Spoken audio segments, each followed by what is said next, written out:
High command ವಾರ್ನಿಂಗೂ ಕೂಡ ತಣ್ಣಗಾಗ್ತಿಲ್ಲ, ಹಿರಿಯ ನಾಯಕರ ಮಾತಿಗೂ ಕೂಡ ಬಗ್ತಾ ಇಲ್ಲ. ಬಜೆಟ್ ಮಂಡನೆ ಬಳಿಕವೂ ಕೂಡ ಕಾಂಗ್ರೆಸ್ನ ಪಟ್ಟದ ಆಟ ಮಾತ್ರ ಮುಂದುವರಿತಾನೇ ಇದೆ. ಮಲ್ಲಿಕಾರ್ಜುನ ಖರ್ಗೆ ಒಗ್ಗಟ್ಟಿನ ಮಂತ್ರದ ಬೆನ್ನಲ್ಲೇ ಕೈ ನಾಯಕರ ಅಧಿಕಾರದ ಮಾತು ಮತ್ತೆ ಮುಂದುವರೆದಿದೆ.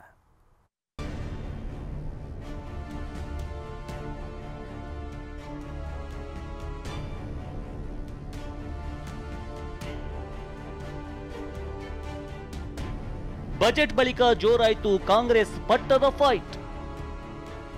ಕುರ್ಚಿ ಕಾಳಗಕ್ಕೆ ಮರುಜೀವ, ಖರ್ಗೆ ನಯವಾದ ವಾರ್ನಿಂಗ್. ರಾಜ್ಯ ಕಾಂಗ್ರೆಸ್ನಲ್ಲಿ ಭುಗಿಲೆದ್ದಿರೋ ಪಟ್ಟದ ಪೈಪೋಟಿ ಸದ್ಯಕ್ಕೆ ನಿಲ್ಲುವ ಲಕ್ಷಣ ಕಾಣಿಸ್ತಿಲ್ಲ.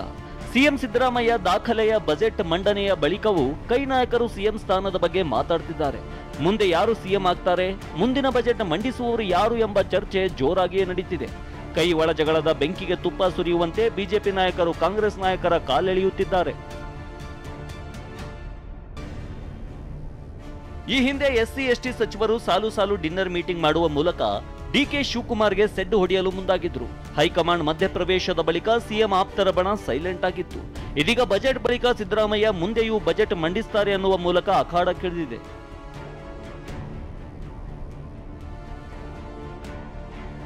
ಸಿಎಂ ಪಟ್ಟದ ಆಟ ನಿಯಮ ಮೀರಿ ಹೋಗ್ತಿದ್ದಂತೆ ಎಐಸಿಸಿ ಅಧ್ಯಕ್ಷ ಮಲ್ಲಿಕಾರ್ಜುನ್ ಖರ್ಗೆ ನಯವಾದ ವಾರ್ನಿಂಗ್ ಕೊಟ್ಟಿದ್ದಾರೆ. ಸಿದ್ದರಾಮಯ್ಯ ಡಿಕೆ ಶಿವಕುಮಾರ್ ಜೊತೆಯಾಗಿ ಹೋದ್ರೆ ಒಳಿತು ಅಂತ ಎಚ್ಚರಿಕೆ ಕೊಟ್ಟಿದ್ದಾರೆ. ಶಿವಕುಮಾರ್ ಸಿದ್ದರಾಮಯ್ಯ ಇಬ್ಬರು ಸೇರಿದ್ರೆ ನಮ್ಮ ಕೆಲಸ ಆಗ್ತದೆ, ಇಲ್ಲದ್ರೆ ಹಿಂಗಾದ್ರೆ ಕಷ್ಟ. ಅದಕ್ಕೆ ನಾವೆಲ್ಲ ಹಿಂಗೆ ಹೋಗ್ಬೇಕು ಅಂತ ನಂಬ್ಕೊಂಡಿದ್ವಿ. ನಾನು ಹೇಳೋದೇನೆಂದ್ರೆ ಶಿವಕುಮಾರ್ ಸಿದ್ದರಾಮಯ್ಯ ಹಿಂಗೋದ್ರೆ ಸರಿ, ಹಿಂಗೋದ್ರೆ ನಮ್ಗೆ ತೊಂದರೆ. ಮಲ್ಲಿಕಾರ್ಜುನ ಖರ್ಗೆ ಕೊಟ್ಟಿರೋ ವಾರ್ನಿಂಗ್ ಮರ್ಮವೇನು ಅನ್ನೋದನ್ನ ನೋಡೋದಾದ್ರೆ, ದೇಶದ ಬೇರೆ ರಾಜ್ಯಗಳಿಗೆ ಹೋಲಿಕೆ ಮಾಡಿದರೆ ರಾಜ್ಯ ಕಾಂಗ್ರೆಸ್ ಬಲಿಷ್ಠವಾಗಿದೆ. ಭವಿಷ್ಯದಲ್ಲೂ ರಾಜ್ಯದಲ್ಲಿ ಕಾಂಗ್ರೆಸ್ ಅಧಿಕಾರಕ್ಕೇರಲು ಅವಕಾಶವಿದೆ.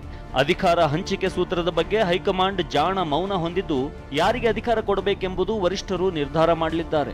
ಸೂಕ್ತ ಸಂದರ್ಭ, ಸೂಕ್ತ ನಿರ್ಧಾರ ಎಂದು ಪರೋಕ್ಷ ಸೂಚನೆ ಕೊಡಲಾಗಿದೆ. ನಿಮ್ಮ ಜವಾಬ್ದಾರಿಯನ್ನ ನಿಭಾಯಿಸಿ, ಪಕ್ಷ ಹಾಗೂ ಸರ್ಕಾರದ ವರ್ಚಸ್ಸು ಹೆಚ್ಚಿಸಿ. ವರ್ಚಸ್ಸು ಕಡಿಮೆ ಆದರೆ ಪಕ್ಷಕ್ಕೆ ಹಿನ್ನಡೆ ಎಂಬ ಸಂದೇಶ ರವಾನಿಸಿದ್ದಾರೆ.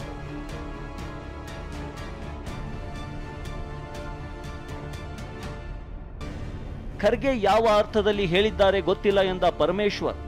ನಿನ್ನೆ ಕಲಬುರಗಿ ಕಾರ್ಯಕ್ರಮದಲ್ಲಿ ಸಿದ್ದರಾಮಯ್ಯ ಡಿಕೆ ಒಟ್ಟಿಗೆ ಸಾಗಬೇಕೆಂದು ಖರ್ಗೆ ಹೇಳಿಕೆ ಬಗ್ಗೆ ಪರಮೇಶ್ವರ್ ಪ್ರತಿಕ್ರಿಯೆ ನೀಡಿದ್ದಾರೆ. ಬೆಂಗಳೂರಿನಲ್ಲಿ ಮಾತನಾಡಿದ ಅವರು, ಖರ್ಗೆ ಅವರು ಯಾವ ಅರ್ಥದಲ್ಲಿ ಹೇಳಿದ್ದಾರೆ ಗೊತ್ತಿಲ್ಲ, ನಾವೆಲ್ಲ ಒಟ್ಟಾಗಿ ಇದ್ದೇವೆ ಎಂದಿದ್ದಾರೆ. ಅಲ್ಲ, ಯಾವ ಅರ್ಥದಲ್ಲಿ ಅವರು ಹೇಳಿದ್ದಾರೆ ಗೊತ್ತಿಲ್ಲ, ನಾವೆಲ್ಲ ಒಟ್ಟಾಗೆ ಇದ್ದೀವಲ್ಲ, ಒಟ್ಟಾಗೆ ಕೆಲಸ ಮಾಡ್ತಾ ಇದ್ದೀವಿ. ಸರ್ಕಾರ ಮುಖ್ಯಮಂತ್ರಿಗಳಾಗಲಿ, ಉಪಮುಖ್ಯಮಂತ್ರಿಗಳಾಗಲಿ ಅಥವಾ ಯಾರೇ ಸಚಿವರುಗಳಾಗಲಿ, ನಾವೆಲ್ಲ ಒಟ್ಟಾಗೆ ಜನರ ಕೆಲಸವನ್ನು ಮಾಡಬೇಕು, ಮಾಡ್ತಾ ಇದ್ದೀವಿ. ಇತ್ತ ಕಲಬುರಗಿಯಲ್ಲಿ ಮಾತನಾಡಿದ ಸಚಿವ ಶರಣಪ್ರಕಾಶ್ ಪಾಟೀಲ್, ಕಾಂಗ್ರೆಸ್ನಲ್ಲಿ ಮುಖ್ಯಮಂತ್ರಿ ಬದಲಾವಣೆ ಇಲ್ಲ ಅಂತ ಸ್ಪಷ್ಟಪಡಿಸಿದ್ದಾರೆ. ಮಲ್ಲಿಕಾರ್ಜುನ್ ಖರ್ಗೆ ಸಾಹೇಬರು ಭಾಳ ಸ್ಪಷ್ಟವಾಗಿ ಹೇಳಿದ್ದಾರೆ. ಆ್ಯಸ್ ಎಐಸಿಸಿ ಪ್ರೆಸಿಡೆಂಟ್ ಅವ್ರು ಏನು ಹೇಳಿದ್ದಾರೆ, ನಾವು ಒಕ್ಕಟ್ಟಾಗಿ ಹೋಗಬೇಕು, ಅಲ್ಲಿ ಇಲ್ಲಿ ಇದ್ರ ಬಗ್ಗೆ ಬಹಿರಂಗವಾಗಿ ಹೇಳಿಕೆ ಕೊಡೋದು ಸರಿಯಲ್ಲ ಅಂತ ಅವರು ಹೇಳಿದ್ದಾರೆ. ಅದ್ರ ಪ್ರಕಾರ ಯಾರು ಮಂತ್ರಿಗಳು ಅದ್ರ ಬಗ್ಗೆ ಮಾತಾಡ್ತಾ ಇಲ್ಲ. ನೋಡಿ, ನಾನು ಇಷ್ಟೇ ಹೇಳಕ್ಕೆ ಇಷ್ಟಪಡ್ತಾ ಇದ್ದೀನಿ, ಯಾರಾದರೂ ಮಂತ್ರಿಗಳು ಪ್ರೆಸ್ ಕಾನ್ಫರೆನ್ಸ್ ಕರೆದು ಹೇಳಿದಾರ? ನೀವೇ ರಿಲಿ ಕ್ವಶನ್ ಕೇಳ್ತೀರಿ. ಕಾಂಗ್ರೆಸ್ನಲ್ಲಿ ಭುಗಿಲೆದ್ದಿರೋ ಅಧಿಕಾರದ ಜ್ವಾಲಾಮುಖಿ ಸದ್ಯಕ್ಕೆ ತಣ್ಣಗಾಗೋ ಲಕ್ಷಣ ಕಾಣ್ತಿಲ್ಲ.